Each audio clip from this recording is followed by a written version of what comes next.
Alright, I'm going to convert our standard cube tray into a top tray for the water that clamps our micro mat to it.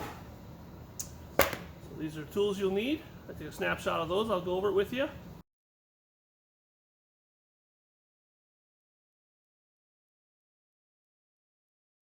Alright, let's get started.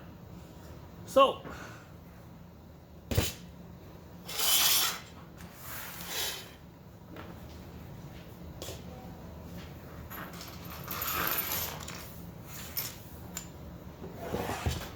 first thing I'm going to do is I'm going to drill my hole in the end here. I'm going to center the hole.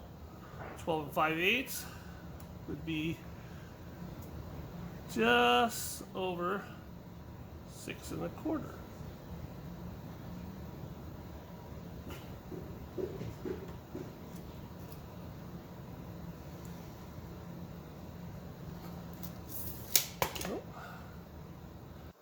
Got my line for my center line. I'm going to go 2 1/4 inches down.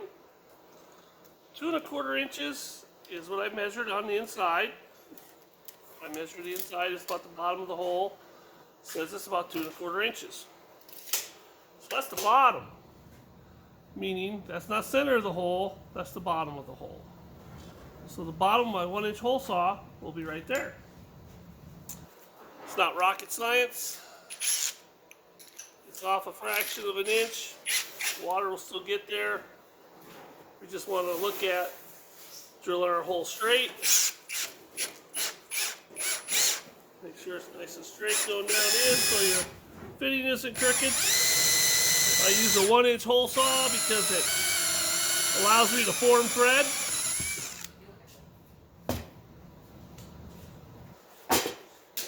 There it is. We're going to put a little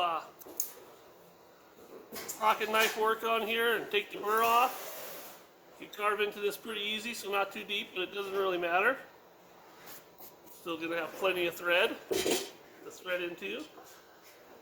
The inside of it also needs a little to burn, a little love.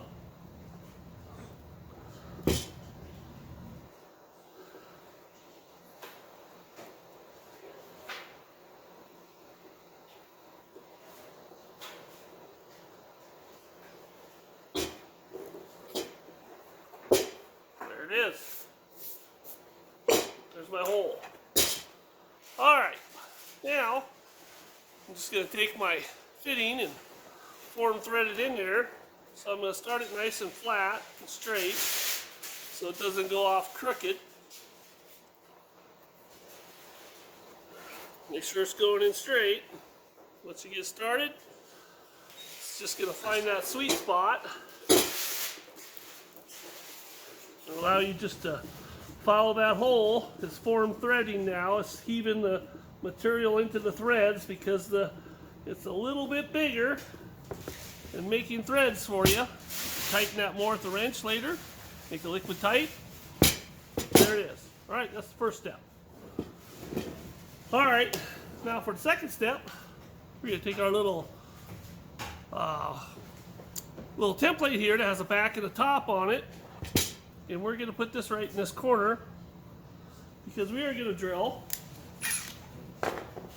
the next hole with our little drill bit.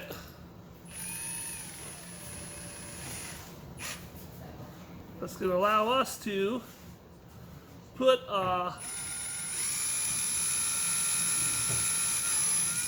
screw in there. This screw is going to allow for the top plate not to tilt back too far. This is a simple little add that allows for us to not have a complicated part that has all sorts of zigs and zags. Keeps our parts straight.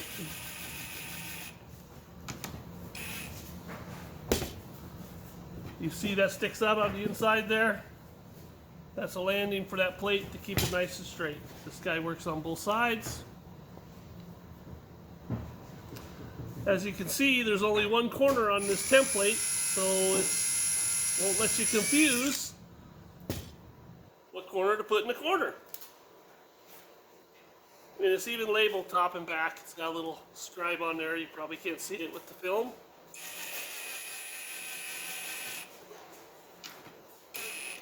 There we go. So what that has done is took this clamp that is our duals as a diverter. The water comes in, splashes against the back, comes out, and diverts and overflows. And our clamps all in one piece. It allows that diverter to stay flat with the mat underneath it and not tilt back. So we added that a little while ago to allow for that to happen. Anybody's got an older system, we can update them, get you some screws, get you a template, get you fixed up. All right. So now we got to drill the holes in the center of this rib, not too far out to the side, for this to clamp down. We actually use the top plate piece as a template. It sets right on there. We're going to use a countersink bit because that's going to allow us to make a hole that the threads, that the screw can go down and still grab meat and not be like a regular drill bit hole. So using the countersink bit, I put this in the hole, and I hold it straight up and down on an angle, and I drill my hole for the clamp piece to go into. We're almost there. As you can see, I got 1, 2, 3 holes. Now I'm going to put my mat in. Set my clamp down. Look for those 3 holes. There they are. I'm going to set this top clamp plate now in place. And I should be able to easily feel, using my countersink bit, that hole I drilled.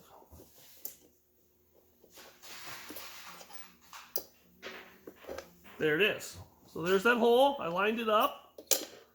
Now I'll drop my screw in, give her a couple twists. Now started down that hole. I don't have to worry about the screw taking off and kind of finding its own little soft spot in the plastic and kind of doing something wrong for you.